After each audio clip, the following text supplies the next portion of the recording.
Good morning, everybody. Good morning. And thank you for coming to these. As Alyssa said, my name is Bill Ziggo, although I've gone by Ziggy through my career in Mensa. And I'm privileged to be one of this year's LEAP ambassadors from the US, working with all the other ambassadors from around the world. And I've had the pleasure of lots of interesting conversations with them. I don't know about how we were chosen in what order to speak. I suspect Fernando was given the short straw. But about a week ago, I had a chance to chat with him online for about an hour. And the first thing that I realized is the conversations aren't going in the directions that I expected for someone with a Mexican background. But the more I thought about it but these are following what I expected to chat with someone from Mensa. And by having the opportunity to chat with so many international mensans here, what I'm finding is that we all have a common background that we can relate to in what we talk about and how we talk about it.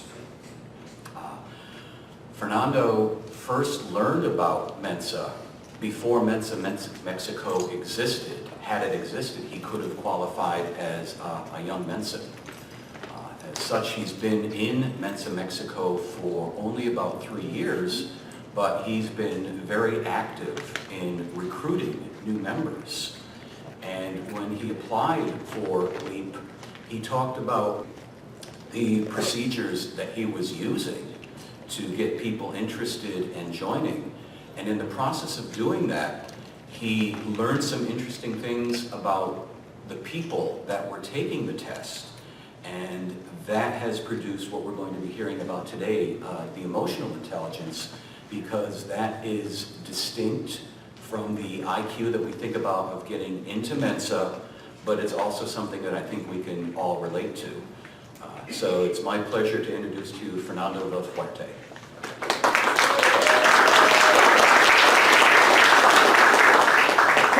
Thank you, Siggy. Good morning. Thank you to be here.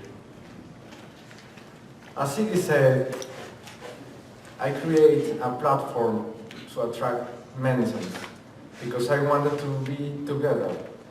I create a platform which is called Cryptux, and you can visit it if you want it to try to solve the riddles. It's cryptux.com. Then I create a WhatsApp group trying to bond together again. But I wasn't successful. So I realized the problem is most mensans do not have emotional intelligence. I don't want to offend no one. I want to make some things clear. I am not a psychologist. All the things I'm going to say today are a result of my try and fail. Or many of you will probably have a better understanding of the psyche. The facts remain the same. As probably many of you know, we have 3 main modules in our brain. The first one is the reptilian brain. It's the oldest one. And it manages the instincts. It's the one who says, I think this is a threat, I think this is a fault, I want to attack, I want to be defended. Then we have the limbic system. This system manages emotions, and it was particularly useful to obtain social behavior. That's why we are making tribes and divide tasks. Finally, we got the neocortex, or if some of you know Latin, it means the last or new layer, and it manages logic and reason. It allows us to build tools and change our reality. Now, what is the standard workflow of our brain? When you have or you detect some stimulation from the outside across your senses, the first system to catch it is the reptilian brain. Then it delivers information to the limbic system and finally pass it to the neocortex. We can put an example to this. Imagine you have a boss, a terrible boss, who is always yelling at you and saying your work is not useful and you don't know what you're doing. Does it ring a bell? Okay. So the reptilian brain takes this information and says, this is a threat, and I don't like it. Then pass the information to the limbic system, which is managing the emotions, and says, I'm angry, I don't like this. And finally delivers information to the neocortex, which is the reason. This is the last part we are using. Then the reason and the logic is at the service of your feelings, of your guts. Then the logic is trying to follow the orders to attack. And this is not useful because it's your stomach, the one who's thinking. The optimal workflow should be this: to do an emotional bypass. When you detect something from the outside, you cannot change the way your five senses are receiving information. The reptilian brain is the first one who's going to catch it. You cannot change that. But after that, you can do an emotional bypass and send the information to the neocortex to process it with logic. So you can say in the same example, okay, I don't like this boss. He's trying to attack me, I don't know why. And I feel a threat. But I have to wait. I have to think about this. Then, after you process this information, you should send the signals to the limbic system. And I'm going to tell you why this is important. You still have to make all the information flow across all the modules. And finally, return the information to the neocortex. I want you to think about this. People say it's a quote from Napoleon. We are not sure.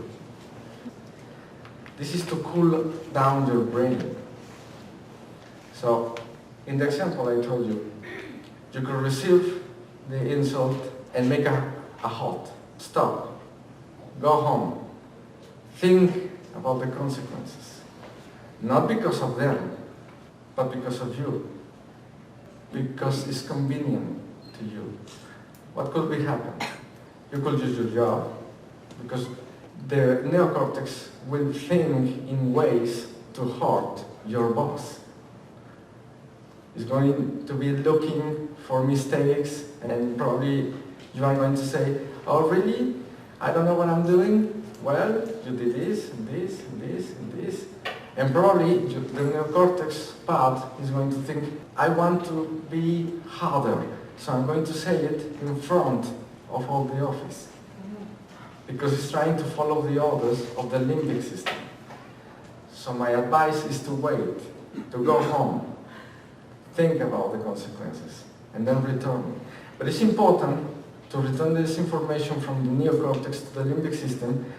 Otherwise, happens what happened with the psychopaths. They stay with the logic and said, I see no reason to let this thing pass. I'm just going to say what I think, and I don't care, no matter what. And this is not convenient for you either. How many of you has been called psychopaths? Or sociopaths? You do not have feelings. Can you raise your hand? How many of you? Okay. Yeah, see? We have a common background. How many of you think of yourself as a depressive person? Okay. You are going to see this is related to mensans more than you thought. This is the sociopath workflow. I am one of you. And many times people tell me, you don't have feeling, isn't it? You act like a robot. You overthink. So we have a natural emotional bypass. But then we have no connection with the limbic system. That's why they say you have no empathy. You do not think about the feelings of other people, and that's true. We do not think about your feelings. But why then, why you should think about other people's feelings? Not because you want to try to avoid hurt other people, but because it is convenient for you. What happens with a depressive people? In a depressive workflow, they do not have an emotional bypass. They got stuck in a limbic system and almost never delivers information to the neocortex. Now, here in Mensa, of course, I'm not telling you you do not have enough intelligence or you are not using the neocortex system. Of course you're using it because you are here, isn't it? But you are using it just for maths or science, and you do not have a connection between the limbic system and the neocortex. And that's a problem too, because when you are hot and you feel threat, you're stuck with the feeling. It never processes with logic. So what you have to do in these cases is to push the information, to force the neocortex to take care of these feelings and then act accordingly. So back to the optimal workflow. How do we do this emotional bypass? After you analyze the information, you deliver to the limbic system, and then you have a smart response. And why is important to deliver to the limbic system? If you want to see it artificially, you have to send it to respond like a human being. Otherwise, people is going to continue telling you you are a robot, you do not have empathy, I don't know what is wrong with you. And again, this is convenient for you. Don't do this for other people's feelings. Do this because it's convenient for you. At this point in this talk, people start saying, well, I want to be loved and I want to be accepted the way I am. I don't want to change anything. Well, this is kind of rough, but I have to tell you. The way you are, nobody wants you.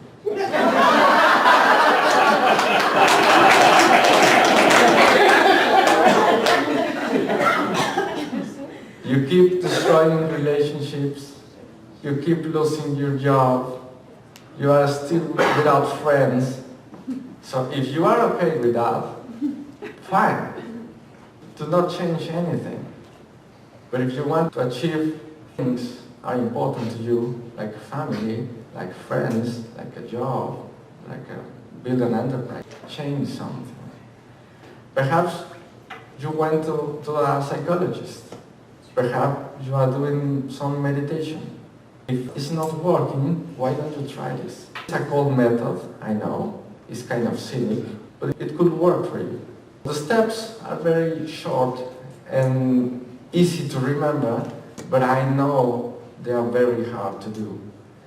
The first step, as I told you, is do not deny reality. The way you are now is not functional, so you should change something. Define what you want to achieve. As I told you, you want a partner, you want some friends, define what you want to do. And then, this is a very special point. Learn everything you can about people. I do not have empathy by nature, so I have to develop an artificial one. And what I do is to read other people's response to what I'm doing. And that's the way I realize if they are comfortable or not, if I have to change something or not, and rewire the brain. The last one is the hard one, constancy and resilience. I know it's going to be hard and sometimes it's going to be frustrating. Let me tell you something, this could work, but you have to try and try and try again until you see results. Did you see Walter O'Brien yesterday? I'm sorry? Did you see Walter O'Brien yesterday talking about the scorpion? No. Because he had something similar to this with his geniuses Okay. with no EQ. Okay. And in order to make a successful business, he had what he called super nannies, which were people that weren't very smart but very high in EQ, who would be their mentors in teaching these very smart people how to talk to other people. Yes, we can be geniuses, but with our emotional intelligence we are going to be always isolated. So we have to obtain this. Yes? I was just going to say that same talk, he said that he had followed a study where it said 15% of your success is based on intelligence. 85% of your success is based on emotional intelligence, and that was why he realized he needed to take that step, that it's much more important than just having intelligence. I think it's more. I think it's 95%. Yes. Yes, Siggy? I think the middle bullet there is the most important one, to learn everything you can about people, but what it also requires is for each of us to be a good listener. Yes. How do you train yourself to be a good listener if you're not comfortable doing that? I forced myself. The neocortex was keeping saying, I don't want to listen to that guy. But the limbic system says it could be important to understand why this person is saying what he's saying and why he's mad at you. Because sometimes I do not understand why people is mad at me. Sometimes they say, why are you like this? And I say, what I did now. At what point do you feel it moves from being strictly for yourself, which you've pointed out as rather a cynical approach to things, to being actually having an emotional connection to the other person that you've done this processing for, so that it's an actual real connection and not just a strategy? Okay, to me, it continues being cynical. I'm still cold and I'm still without empathy. But I acquired empathy in an artificial way. So it works for me. Many people made this question, do you feel good with that? Is it something good that you are continue doing strategies? And I said, if the result is to treat other people well, what's the problem? But I continue being selfish, yes. But don't you like this a little bit? To share it, yes. But it's for me, not for you. Yeah. I feel good for me. Mensa is really a training ground. It Yes, really it is. Yes. And you get up in front of 3 people, okay, then 30 people, and then 300. It's just a Yes. natural progression. Exactly. I had a very interesting conversation many years ago with an Asperger's sufferer who was a university maths lecturer, Yeah. and he said his brain was like a computer and he had no natural interpretation of emotions, Okay. but he learnt how to replay the appropriate scenario. So if somebody says, my grandmother died, he would go, run the dead grandmother program. Oh, I'm sorry to hear that. You know, the sympathy, and it was, like you say, it was a learnt response rather than a natural response. So when my mother died, I said, well, she's now dead. Would you like to go to the movies? And my family was saying, you are insensitive. How can you do that? She's dead. What can I do now? But that was not important. Important was my response. It felt awkward to other people. So I had to change it and say, oh, damn. Yeah, I'll go home and I'm going to cry for 2 weeks. And if that's why they want to hear, give it to them.